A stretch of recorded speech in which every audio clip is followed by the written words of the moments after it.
Olá, aqui é o contador de causos e hoje vou contar um relato com o título O Ataque da Freira pelo Lobisomem. Eu sou seu João e vou contar uma história que aconteceu aqui, na minha cidadezinha, lá nas bandas de Minas Gerais. Se alguém tivesse me contado isso há uns anos atrás, eu teria dito que era mentira, coisa de gente maluca. Mas aconteceu de verdade e até hoje, quando lembro, não consigo entender direito. Tudo aconteceu numa noite de chuva, lá para os lados da capela onde a freira morava. Vou tentar contar com calma como eu vi e como aconteceu. Era uma sexta-feira, perto do fim da tarde. O céu estava carregado de nuvens e o vento estava tão forte que até as árvores pareciam gemer. Naquele dia, a irmã Teresa, a freira novata, tinha ficado sozinha na capela.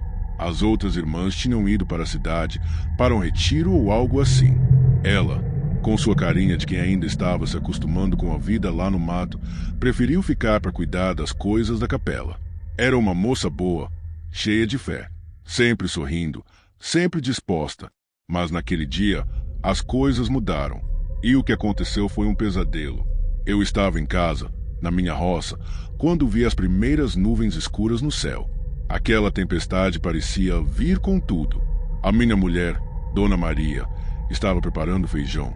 E eu, como sempre, sentado na cadeira de balanço, tomando minha cachaça e olhando para a estrada de terra.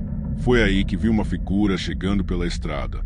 Era o Francisco, o rapaz que morava na beira da estrada, perto da capela. Ele vinha correndo, com a respiração ofegante e o rosto pálido. Quando ele chegou na minha porta, ficou sem fôlego, mas antes que eu perguntasse o que estava acontecendo, ele me disse: "Seu João, pelo amor de Deus, a irmã Teresa está em perigo. Um bicho muito feio está indo atrás dela. Eu vi com meus próprios olhos, um bicho com os olhos vermelhos e o corpo enorme." Eu não sabia se o Francisco estava com medo de algum animal selvagem ou se ele estava vendo coisa demais, mas o jeito que ele falou me deixou com o coração apertado. Ele estava tremendo, os olhos arregalados. E o pior, o tempo estava fechando e logo ia escurecer.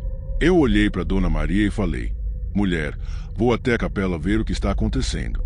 Se esse rapaz está falando a verdade, alguém tem que ir lá ajudar." Ela não gostou nem um pouco, disse que eu devia ficar em casa, mas eu já estava decidido. Peguei minha lanterna, o facão e saí.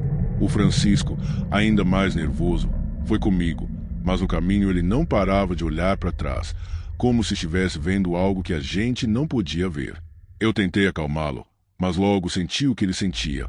O vento estava muito estranho, o mato estava muito calado e tudo estava silencioso demais, até os grilos tinham sumido. Chegamos à capela já quase escuro e o lugar estava com uma atmosfera pesada. A porta estava entreaberta e eu chamei, chamando pela irmã Teresa. Nada. Chamei de novo.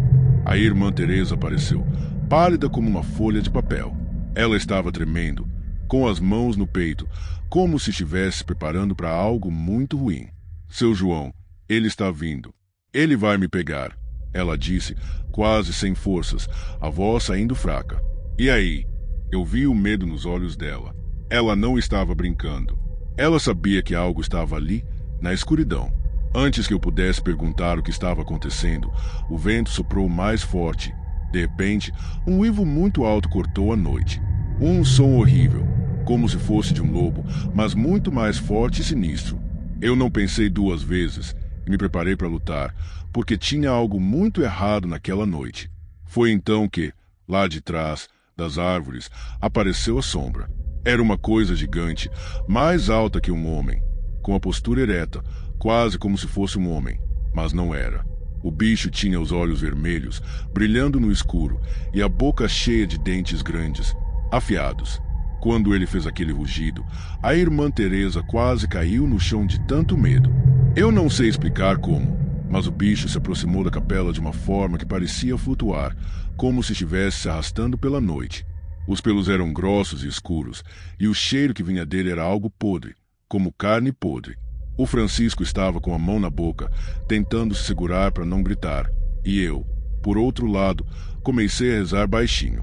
A irmã Teresa também começou a rezar, mas não dava para saber se ela estava mais assustada com o bicho ou com a sua própria fé sendo testada ali. Quando o bicho deu o primeiro passo para dentro da capela, a irmã Teresa gritou, e foi aí que a coisa aconteceu. O lobisomem parou, olhou para ela com aqueles olhos vermelhos e rugiu tão forte que fez as paredes da capela tremerem. Ele se aproximou dela, mas, por algum motivo, não a atacou. Eu não sei se era por causa da sua fé ou o quê, mas o bicho ficou ali, em silêncio, como se estivesse avaliando a situação. E eu, sem saber o que fazer, peguei o facão e comecei a gritar com o bicho. Tentei fazer de tudo para afastá-lo, mas nada parecia funcionar. A irmã Teresa, no meio daquele pavor todo, pegou uma vela que estava no altar, com a chama tremendo, a levantou na direção da criatura. E, na mesma hora, o bicho deu um passo para trás. Foi como se a luz da vela tivesse queimado a alma dele, como se ele não conseguisse aguentar a força da fé que ela tinha. Eu vi os olhos vermelhos do lobisomem se apagando, e o bicho então recuou, hesitando, antes de virar as costas e desaparecer na escuridão. A irmã Teresa desabou no chão, exausta, e o Francisco, que não tinha coragem de olhar, se ajoelhou perto dela. Não sei como, mas a criatura foi embora, deixando a gente em silêncio, com o medo no ar. Depois que tudo acabou, eu ajudei a irmã Teresa a se levantar. Ela estava fraca, mas viva. Nós dois, com Francisco, ficamos na capela até o amanhecer, e nada mais aconteceu. Quando a luz do dia chegou, a cidade parecia tranquila de novo, mas nunca mais olhei o mato da mesma forma. O que quer que tenha sido aquele lobisomem, ele foi embora, mas a lembrança do que aconteceu naquela noite ficou com todos nós. A irmã Teresa nunca mais falou sobre isso, e nem eu. Ela continuou sua vida no convento, mas eu sei que, no fundo, ela nunca se esqueceu o que passou naquela noite. Eu, por minha parte, nunca mais duvidei do poder da fé. Às vezes, a gente não entende o que acontece com a gente, mas tenho certeza de que, se não fosse por ela, aquela criatura teria feito pior. E é isso, minha gente. Essa história eu nunca contei para muita gente, porque sei que vai parecer mentira. Mas eu vi, e a irmã Teresa viu também. O lobisomem pode até não voltar, mas o medo, esse medo, nunca vai embora. Bom, gente, este foi o relato de hoje. Espero que vocês tenham gostado. Se inscrevam no nosso canal e deixe o seu like.